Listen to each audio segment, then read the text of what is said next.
Hey guys, in this video, I will be showing you what to do if your iPhone starts to keep lagging after the iOS 13.5 update. Network-related problems are among the most commonly reported issues. In fact, some owners said that their iPhones started to run slow and lag shortly after an update. If you have a problem like that, here's what you need to do.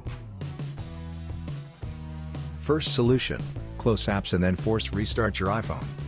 There are times when there are already a lot of applications running in the background that your iPhone's performance drops.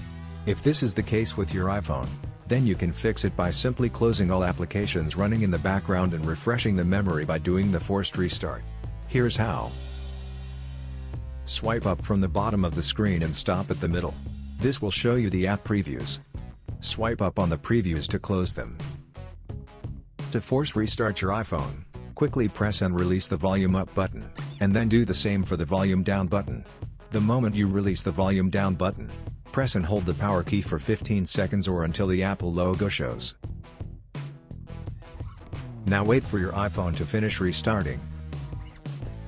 Once the reboot is finished, try to see if your iPhone still lags and freezes. Second solution, check your iPhone's storage and for new update. If your device is running low on storage space, it will also affect its performance. But aside from that, the problem can also be with the firmware, so it's better to also check for a new update and install it if possible. This is how you do those things. From the home screen, tap Settings. Find and tap General. Touch iPhone storage and check if there's enough storage. If you only have around 2 GB, then delete some of your files to free up some space. Go back to the previous screen, and then touch Software Update. If there's an update available, then download and install it. After making sure that your iPhone has enough storage space and that its firmware is updated, and yet its performance is still poor, then move on to the next solution. Third solution, factory reset your iPhone. If the previous procedures fail to fix the problem, then you are most likely dealing with some major iOS flaw that requires a more advanced solution. In this case, your remaining options would be a factory reset and iOS restore. From the home screen, tap Settings. Find and tap General. Scroll down to the bottom of the screen, and then touch Reset.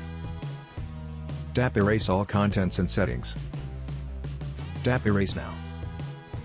If prompted, enter your security lock. Tap Erase iPhone at the bottom of the screen. Tap Erase iPhone again to proceed. Now enter your Apple ID password, and then tap Erase to proceed with the reset. Wait until your iPhone has finished the reset, and then set it up as a new device. I hope that this simple troubleshooting guide has been helpful. Please support us by subscribing to our channel and enabling notifications. Thanks for watching.